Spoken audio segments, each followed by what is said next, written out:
اس علاقے میں حاضر آئے ہیں، لیکن آج کے سفر میں تھوڑا سا ٹویسٹ یہ ہے کہ میں آج ہریدوار سے آ رہا ہوں،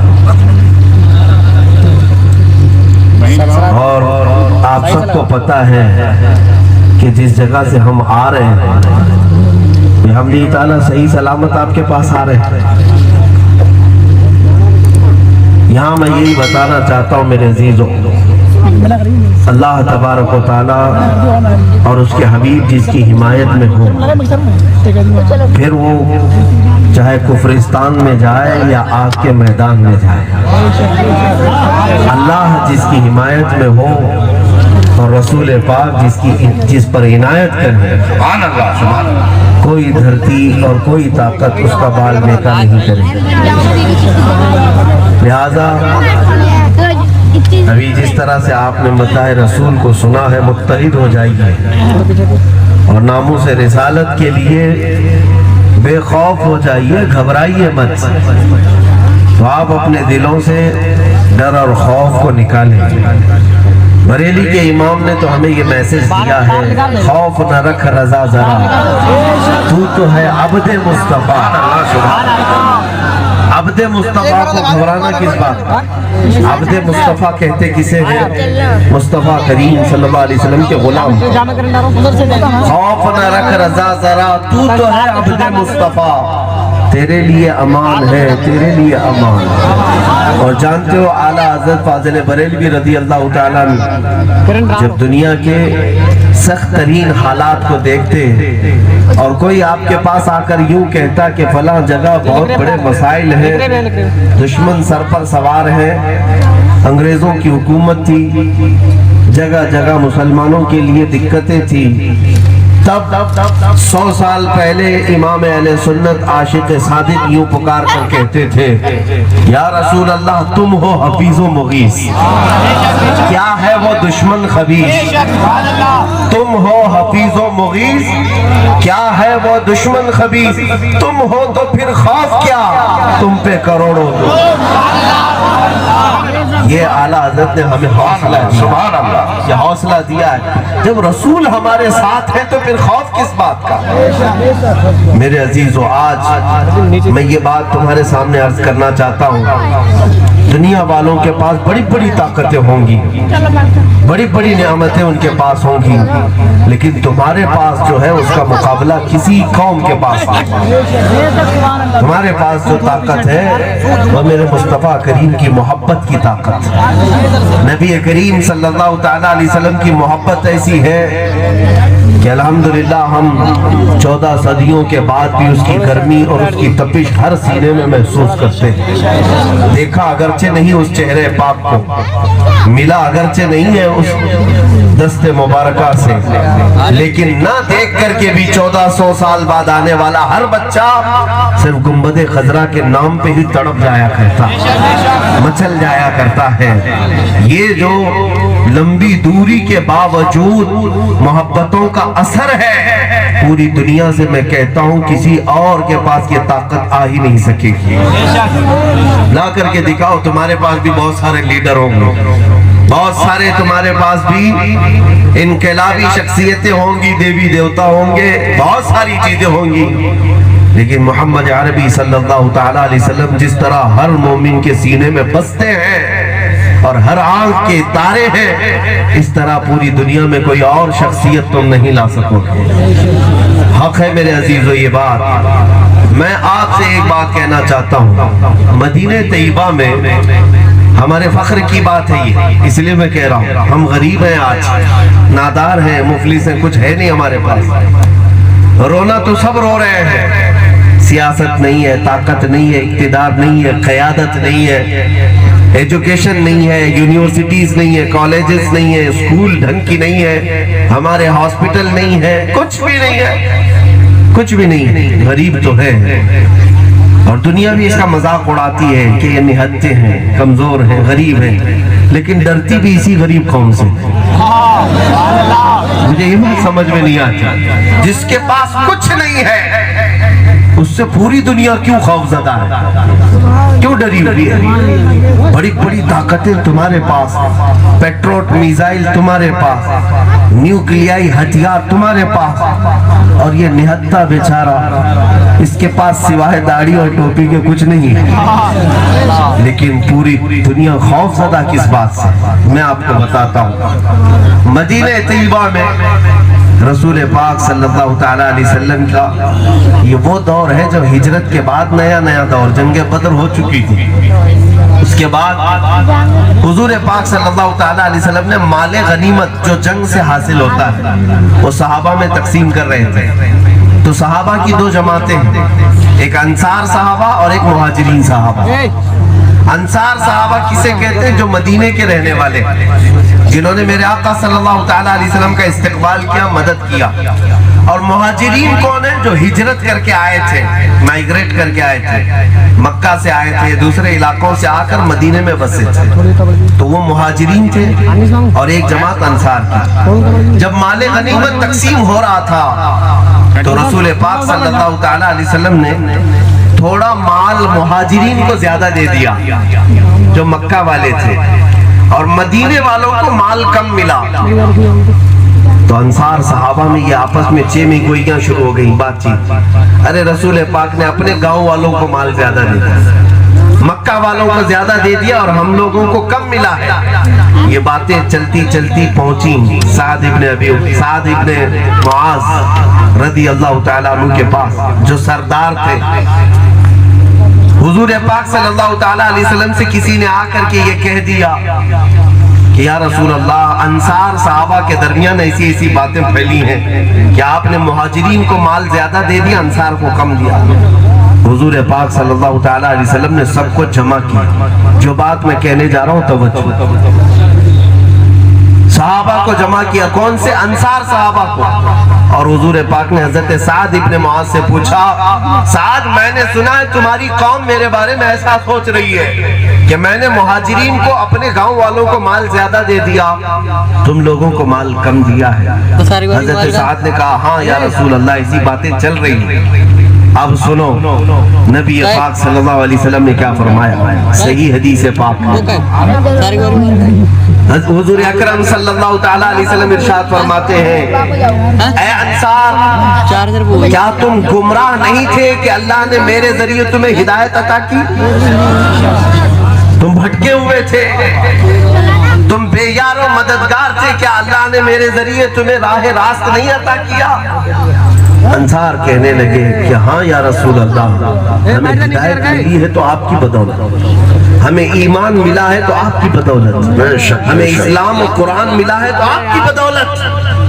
رسول پاک صلی اللہ تعالیٰ علیہ وسلم پوچھتے رہے اور اخیر میں یہ فرمایا, اے میرے انصار صحابہ, وہ مہاجرین جو ہجرت کر کے آئے ان کا مدینے میں کوئی گھر نہیں ہے, نئے نئے اسلام میں آئے ہوئے بھی لوگ ہیں. میں نے ان کو مال تھوڑا سا زیادہ اس لیے دے دیا کہ ان کا دل بندھا رہے اور ان کے گھر کا کام کاج چلتا رہے. تمہارے تو آلریڈی مدینے میں گھر ہے نا. اور اس کے بعد حضور فرماتے ہیں, توجہ, یہی جملہ مجھے کہنا ہے. حضور پاک صلی اللہ علیہ وسلم فرماتے ہیں, اے انصار کیا تم اس بات سے راضی نہیں کہ باقی وہ لوگ سارا مال لے جائیں اور تم اللہ کے رسول کو لے جاؤ؟ سبحان اللہ, سبحان اللہ, بہت وہ لوگ سارا مال لے جائیں اور تم اللہ کے رسول کو لے جاؤ. انصار صحابہ کہتے ہیں اس ایک جملے نے ہمیں اتنا رلا دیا کہ ہماری داڑیاں بھیگ گئی تھی. پھر اس کے بعد جو تقسیم ہوئی تھی, انصار صحابہ کہتے ہیں ہمیں وہ چھوٹے سے مال کی بھی ضرورت محسوس نہیں ہوتی. ہم نے یہ سوچا کہ یہ بھی مہاجرین کو دے دیا جائے جب رسول ہمارے پاس ہے. سبحان اللہ, نعرہ تکبیر, نعرہ رسالت, اہل سنت کانفرنس, ناموں سے رسالت کانفرنس. یہ میں نے حدیث اس لیے عرض کی کہ جب دنیا پیسوں پر اتراتی ہے, طاقت پر اتراتی ہے, مال و دولت کی کثرت پر اتراتی ہے اور اپنی سیاست اور اقتدار پر گھمنڈ کرتی ہے، تو اے غیور مسلمانوں، اگرچہ تمہاری جھولی میں ایک ٹکڑا بھی نہ ہو لیکن نروس ہونے کی ضرورت نہیں۔ تم ببانگے دہل اعلان کر کے کہو، دنیا والو تم ساری دنیا لے جاؤ، مجھے مکین گنبد خضرا کافی، سبحان اللہ سبحان اللہ۔ میرے پاس آمینہ کا لال ہے جو پوری کائنات کا شہنشاہ ہے، پوری کائنات کا آقا و مولا ہے، وہ رسول اگر ہمارے ساتھ ہے تو بس کافی ہے۔ آج میں آپ سے یہی کہنا چاہتا ہوں، سب لٹ جانے کے بعد بھی ٹینشن کی ضرورت نہیں، رسول ہمارے ساتھ ہے۔ نبی پاک صلی اللہ تعالیٰ علیہ وسلم سے وفاداری کرو گے یا نہیں کرو گے؟ کوئی حضور سے غداری کرتا ہے؟ نبی پاک صلی اللہ تعالیٰ علیہ وسلم سے بے وفائی کرو گے؟ ہرگز نہیں۔ تو جب تمہارا رشتہ حضور سے ایسا ہے کہ تم حضور پاک صلی اللہ تعالیٰ علیہ وسلم سے محبت کرتے ہو، تو ایک بات میں بتاتا ہوں، توجہ، حضور سے محبت ہے نا؟ سچ کہہ رہے ہو؟ نبی پاک صلی اللہ تعالیٰ علیہ وسلم کا نام آتا ہے، انگوٹے چوم کر کے آنکھوں سے لگاتے ہو؟ یہی معمول ہے آپ کے ہاں؟ جب حضور کا نام آ جائے کھڑے ہو کر سلام بھی پڑھتے ہو؟ اگر کوئی درود کا حکم دے تو محبت سے درود پڑھتے ہو؟ یہ سب تمہارا رشتہ ہے نا حضور سے محبت کا۔ اچھا ایک بات میں یہ بھی کہوں، دل پر ہاتھ رکھ کر کے پوچھنا، تمہارا دل یہ بھی کہے گا حضور سے کمال کی جسے محبت ہے اسے حضور کو دیکھنے کی تڑپ بھی ہوتی ہے، انہیں ان کی زیارت کی طلب ہے یا نہیں ہے؟ تم کیوں محبت کرتے ہو حضور سے؟ ایک مسئلے کا حل بتا دیتا، تم کیوں محبت کرتے ہو حضور پاک صلی اللہ علیہ وسلم سے؟ اتنا کیوں چاہتے ہو حضور سے؟ ارے میاں کمال کی بات ہے نا، دنیا لیلا کو چاہ رہی ہے، مجنون کو چاہ رہی ہے، معشوق کو چاہ رہی ہے، محبوب کو چاہ رہی ہے، تم تو کائنات کے آقا و مولا مکین گنبد خضرا سے محبت کر رہے ہو، کیوں محبت کر رہے ہو؟ میں آج آپ کو بتاؤں، اگر میں یہ سوال کروں تو ہو سکتا ہے بہت سارے لوگ یہ کہے کہ میرے ایمان کی یہ علامت ہے اس لیے محبت کر رہا ہوں، صحیح ہے؟ میرے آخرت کی کامیابی اس لیے محبت کر رہا ہوں، میری قبر میں آنے والے اس لیے محبت کر رہا ہوں، مجھے حشر میں بخشوانے والے اس لیے محبت کر رہا ہوں، جنت میں لے جانے والے اس لیے محبت کر رہا ہوں، یہی جواب ہے نا؟ تم حضور سے اس لیے محبت کر رہے ہیں۔ مگر ایک عاشق صادق ملا جامی سے پوچھا گیا کیوں محبت کرتا ہے حضور سے؟ کیا جواب دیتے ہیں؟ فرماتے ہیں نادان تیری حیثیت کیا ہے محبت کرنے کی؟ رسول تجھ سے محبت کرتے ہیں اس لیے تو ان سے محبت کرتا ہے۔ سبحان اللہ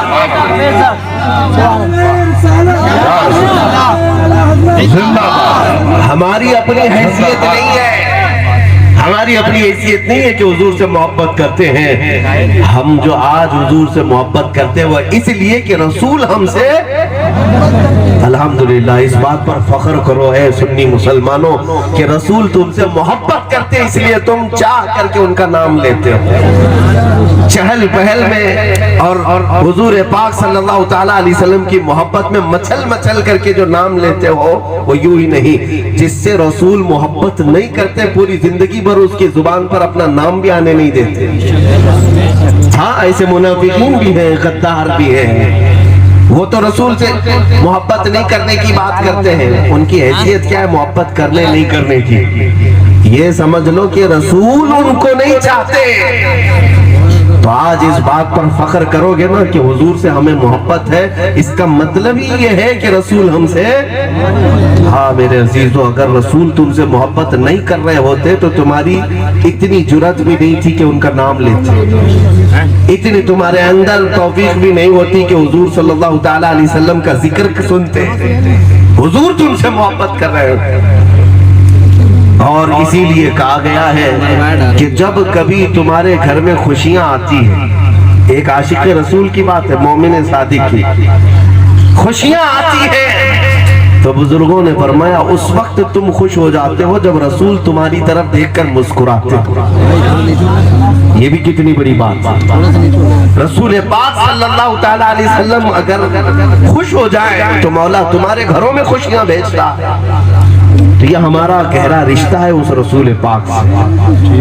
آج میں اسی بات کو دہرانے آیا ہوں، تم اس بات پر فخر کرو کہ اللہ کے نبی تم سے محبت کرتے ہیں، تمہیں اپنے غلاموں میں رکھا ہے، تمہیں اپنے چاہنے والوں میں بسایا ہے۔ لیکن اس بات پر اگر قائم رہنا ہے تو کمال سے ٹوٹ کر کے ان سے محبت ہی کرتے رہو، دغا بازی مت کرو، غداری مت کرو، اس راستے کو چھوڑ کر بھٹک مت جانا، غیروں کی پیروی کرتے ہوئے دنیا داروں کے پیچھے مت چل جانا۔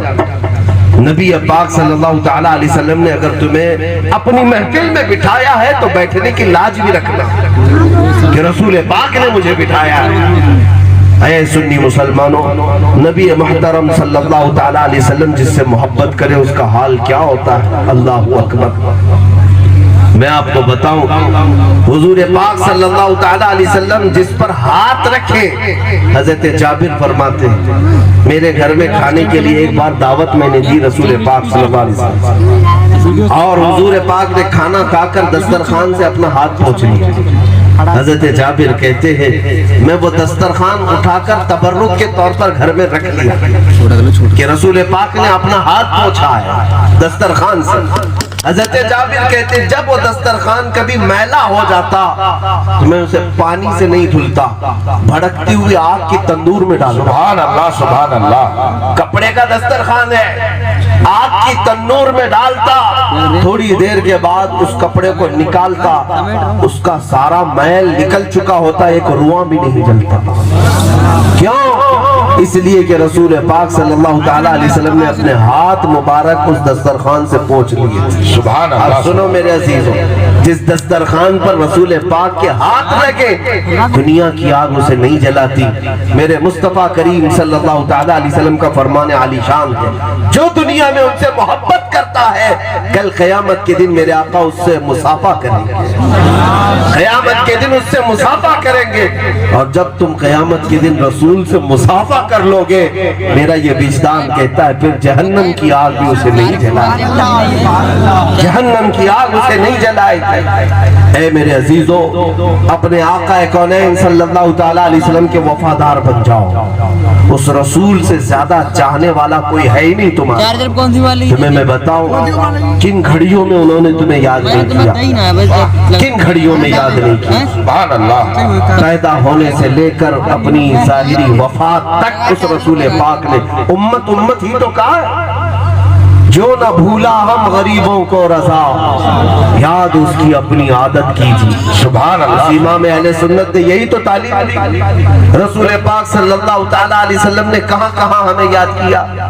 جب کبھی بجلیاں کڑکتی، بادل چھا جاتے، حضرت عائشہ فرماتی رسول پاک بستر چھوڑ کر باہر چلے جاتے، رات کے وقت روتے روتے ہاتھ پھیلاتے اور عرض کرتے مولا ان بجلیوں کو دور کر دے، اس ابر کو ختم کر دے۔ ماں عائشہ صدیقہ فرماتی یا رسول اللہ صلی اللہ علیہ وسلم آپ ان بجلیوں سے اتنا کیوں گھبراتے ہیں؟ سنو اے نوجوانوں، رسول پاک فرماتے ہیں اس لیے کہ پچھلی قوموں پر جب عذاب آتا تھا تو پہلے بجلیاں کڑکتی تھیں، ابر چھا جاتا تھا، پھر ان پر آگ کی بارش ہوتی یا پتھروں کی بارش ہو جاتی، وہ ہلاک ہو جایا کرتے۔ آسمانی عذاب آتا تھا تو پہلے نشانیاں یہ بنتی تھیں، اب جب بھی آسمان پر بجلی کڑکتی ہے یا ابر چھاتا ہے، حضور پاک فرماتے مجھے ڈر لگتا ہے کہ کہیں یہ میری امت پر عذاب نہ بن جائے، میری امت پر یہ عذاب بن کر کے نہ اتر جائے۔ اس رسول پاک کو اگر درد ہے تو امت کا درد ہے۔ جو سب سے زیادہ ہم سے محبت کرنے والی شخصیت ہے دنیا میں وہ کون ہے؟ وہ رسول پاک صلی اللہ علیہ وسلم کی ذات ہے۔ تمہیں اندازہ ہے ایک روایت میں ہے حضور پاک صلی اللہ علیہ وسلم فرماتے ہیں کہ اگر میرے امتی کے پاؤں میں تلووں میں کانٹا بھی چبھ جائے تو اس کے درد کا احساس مجھے ہوتا ہے۔ حضور پاک صلی اللہ علیہ وسلم سبحان اللہ۔ اللہ کے نبی صلی اللہ تعالیٰ علیہ وسلم تمہارے تلووں میں چبھنے والے کانٹے کا درد بھی رکھتے ہیں۔ عزیز علیہ ما عنتم، قرآن یہی تو کہتا ہے تمہارا تکلیف میں پڑنا اس رسول کو دیکھا نہیں جاتا۔ تم سے سب سے زیادہ محبت کرنے والی وہ شخصیت ہے۔ اس تو آج تو المیہ ہے، ہم ان کے پیچھے چل پڑے جو ہمیں چاہتے بھی نہیں ہیں۔ وہ ہمیں دھکے دے دے کر کے باہر کرتے ہیں، پھر بھی تم ان کی جی حضوری میں لگے ہوئے ہو، اور جو رسول بیٹھتے اٹھتے سوتے ربی حبلی امتی کہتے رہے، یہ نوجوان ان کے پیچھے کیوں نہیں جاتا؟ اس رسول سے وفا کیوں نہیں کرتا؟ اس رسول کے طریقے پر کیوں نہیں آتا؟ تمہیں پتا بھی ہے جب آیات عذاب اتری قرآن پاک میں، عذاب کی آیتیں آئی تو رسول پاک تو مدینہ چھوڑ کر چلے گئے کہ امت پر عذابات کیسے کیسے ہوں گے قیامت کے دن، قبر کے عذابات کتنے ہولناک ہیں۔ رسول پاک صلی اللہ تعالیٰ علیہ وسلم سر سجدے میں رکھ کر کثرت سے روتے رہے، کثرت سے روتے رہے۔ اسی کو تو میرے امام اہل سنت فاضل بریلوی نے فرمایا، اللہ کیا جہنم اب بھی نہ سرد ہوگا، رو رو کے مصطفیٰ نے دریا بہا دیے۔ سبحان اللہ سبحان اللہ۔ کس کے لیے روئے؟ کیا ان کے گناہ تھے؟ کیا ان کے عیب تھے؟ ان کی خطائیں تھی؟ کس بات پر روتے تھے میرے آقا؟ صرف یہ غریب امت کے لیے روتے تھے، ہم غریبوں کے لیے رویا کرتے تھے۔ تمہیں اندازہ بھی ہے میرے عزیزو، تم نے رسول کے لیے کتنی راتیں روئی، کتنی مرتبہ کھڑے ہو کر حضور کو یاد کیا؟ تمہاری آنکھیں کب آخر مرتبہ بھیگی تھی اور کس کے لیے بھیگی تھی؟ تمہیں پتا بھی ہے؟ نبی محترم صلی اللہ تعالیٰ علیہ وسلم کے متعلق حضرت عائشہ فرماتی ہیں کبھی کبھار حضور رات کو بستر چھوڑ کر کھڑے ہوتے اور عبادت میں لگ جاتے تھے، اور اتنی دیر کھڑے ہوتے کہ آپ کی پنڈلیوں میں سوجن آ جاتی تھی، پنڈلیوں میں سوجن آ جاتی۔ ماں عائشہ فرماتی ہے میں کپڑا گرم کر سیک کر کے ان پنڈلیوں کا ورم سوجن کو کم کیا کرتی تھی، اور کہتی یا رسول اللہ صلی اللہ علیہ وسلم آپ اتنی مشقت سے عبادت کیوں کرتے ہیں، اتنی تکلیف کیوں اٹھاتے ہیں؟ رسول پاک صلی اللہ علیہ وسلم فرماتے اے عائشہ یہ میری غریب امت کے لیے میں کرتا ہوں کہ میرا رب راضی ہو جائے، میری امت کو بخش دے۔ جو سب سے زیادہ محبت کرتا ہے نا دنیا میں ہم سے، وہ کون ہے؟ ہمارے رسول کی ذات۔ اور آج مجھے یہ بتانے کی بھی ضرورت نہیں ہونی چاہیے اے مسلمانوں، میں ایک بات بتا دوں، معراج کی شب جب اللہ تعالیٰ نے میرے مصطفیٰ کو آسمانوں پر بلایا، پھر لامکان کا سفر کرایا اور اس جگہ بلایا جہاں کوئی نہ گیا ہے اور نہ جا سکتا قیامت تک، وہ مقام عطا کیا کس کو؟ میرے آقا کو۔ لیکن اندازہ ہے آپ کو معراج کا سفر تو سنتے ہوں گے نا، رسول پاک صلی اللہ علیہ وسلم مسجد حرم سے مسجد اقصی گئے، وہ شان کیا تھی جو 1,24,000 انبیاء کی امامت کیا، آسمانوں کا سفر کیا، براق سے جبرائیل کے ساتھ گئے سدرۃ المنتہا تک، یا ساتویں آسمان کے بھی اوپر ہے سدرۃ المنتہا میں جبرائیل بھی رک گئے، آگے صرف حضور چلتے رہے، رف رف سواری پر چل پڑے، پھر ایک مقام آیا جہاں رف رف سواری بھی ختم، صرف رسول پاک چلتے گئے، اور وہ قرب خداوندی کی گھڑی تھی۔ اللہ رب العزت نے اتنا قریب بلایا رسول کو کہ 2 کمانوں سے کم کا بھی فاصلہ رہ گیا۔ سبحان اللہ سبحان اللہ۔ اب میں جو بات کہہ رہا ہوں توجہ، یہ مقام پہلے کسی کو ملا؟ رسول پاک صلی اللہ علیہ وسلم سے پہلے کسی کو معراج ہوئی یا قیامت تک کسی اور کو ہوگی؟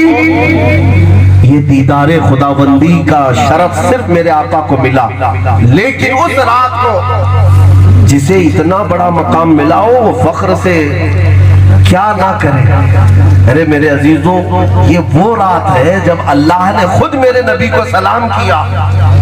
تمہیں پتا ہے جب رسول تعریف کرتے ہوئے اللہ کی بارگاہ میں جا رہے تھے، التحیات للہ والصلوات والطیبات، یہ حضور کے الفاظ تھے، اللہ کی تعریف کر رہے تھے، تمام پاکیاں، تمام اچھائیاں، تمام بزرگی اللہ کے لیے ہے، اللہ کے لیے ہے۔ تو رب نے جواب کیا دیا پتا ہے؟ السلام علیکہ ایھا النبی ورحمۃ اللہ وبرکاتہ۔ یہ کس کی طرف سے آیا سلام؟ اللہ کی طرف سے آیا، اے نبی تم پر سلامتی ہو، اللہ کی رحمتیں اور برکتیں ہو۔ اب سوچو ذرا، ایک بڑا آدمی بھی سلام کرتا ہے تو تمہارے پیر زمین پر نہیں ٹکتے، جسے خود کائنات کا خدا کائنات کا خالق سلام کرے، اے رسول تجھ پر سلامتی ہو، اس رسول کے فخر کرنے کے لیے کتنا بڑا مقام ہے۔ لیکن جب اللہ نے رسول کو سلام بھیجا، رسول پاک نے کیا کہا؟ اے مولا یہ تیرا سلام میرے لیے ہے، لیکن مولا تو اپنی سلامتی میں میری امت کو بھی شامل کر۔ والسلام علینا وعلی عباد اللہ الصالحین۔ مفسرین فرماتے ہیں اور سیرت نگار فرماتے ہیں اس دعا میں رسول پاک صلی اللہ علیہ وسلم نے اپنی امت کے نیکوں کو اور گنہگاروں کو شامل کر لیا کہ مولا تیری سلامتی، تیرا سلام صرف میرے لیے نہیں، میری پوری امت کے لیے تیرا سلام ہو۔ جو نہ بھاگا ہم غریبوں کو رضا، معراج کی شب قرب خداوندی حاصل ہوا، رب تبارک و تعالیٰ نے اتنا قریب بلایا۔ حضور فرماتے ہیں میرے سینے پر اللہ رب العزت نے اپنا دست قدرت رکھا جس کی ٹھنڈک میں نے محسوس کی، اور پھر مجھ سے زمین کی ساری چیزیں واہ ہو گئی، کشادہ ہو گئی، کھل گئی۔ میں نے زمین کے سارے خزانے دیکھ لیے، پوری کائنات کو دیکھ لیا۔ اب رب تبارک و تعالیٰ نے پوچھا اے محبوب مانگو کیا مانگنا چاہتے ہو؟ جب خود رب تعالیٰ فرمائے اس رات میں معراج کی شب میں مانگو کیا مانگنا چاہتے ہو، اس رات کو میرے آقا کیا نہیں مانگ سکتے تھے؟ مکہ کی گلیوں کا تاج، بادشاہت، لوگوں کی ایذا رسانیوں سے چھٹکارا، بہت ساری باتیں اللہ کی بارگاہ میں عرض کر سکتے، لیکن میرے آقا کی اس محبت پر قربان جاؤ۔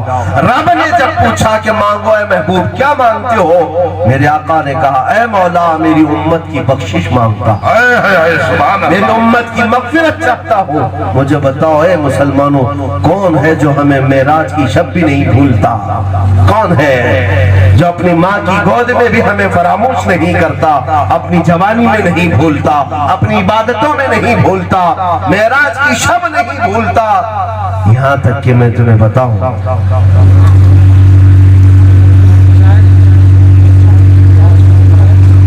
تھوڑی دیر کے لیے یہ افراتفری بند کریں۔ انجمن ازہری کے تمامی ذمہ دار حضرات سے میں گزارش کروں گا کہ یہ سلسلہ ابھی روکے رہیں آپ تھوڑی دیر چائے کا، ابھی کوئی ضرورت نہیں ہے اس کی، آپ روکے رہیں تھوڑی دیر حضرت کے خطاب کے بعد انشاءاللہ۔ حضرت کی خطاب کے بعد چائے کا دور رکھنا، آپ ابھی ڈسٹرب نہ کریں، ماحول بنے۔ ویسے بھی چائے والا بڑا ٹینشن والا ہوتا ہے، پورے ملک کو پریشان کرنا ہے تو جلسے کو کیوں نہیں کرنا؟ چائے والا تھوڑی دیر کے لیے بیٹھ جائے، درود پاک پڑھے۔ اللہم سیدنا و شفیعنا نبینا مولانا محمد علیہ وسلم، صلو علیہ صلاۃ و سلام علیہ رسول اللہ صلی اللہ تعالی علیہ وسلم۔ ویسے میرے عزیزوں اس سے بہترین جام میں تمہیں پلا رہا ہوں، میرے آقا صلی اللہ علیہ وسلم کی محبت کا جام، اس سے بڑھ کر کے کیا ہے؟ تھوڑی دیر مجھے غور سے سن لینا، میں مقرر آدمی نہیں ہوں، خطیب آدمی نہیں ہوں، لیکن اتنی بات ضرور جانتا ہوں اٹھو گے تو دل کے اندر گرمی ضرور محسوس ہے۔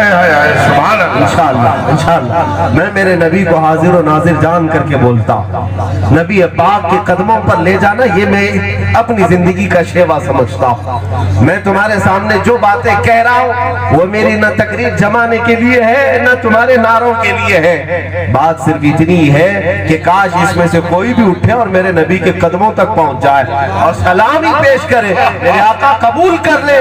اور پھر میرے آقا ہر بات جانتے ہیں، اگر ایک غریب چند پور سے آیا ہے تو ہو سکتا ہے میرے اس غلام کی تقریر سن کر کے آیا ہے، میری بھی معراج ہوگی، میری بھی بخشش کا ذریعہ ہو جائے گا۔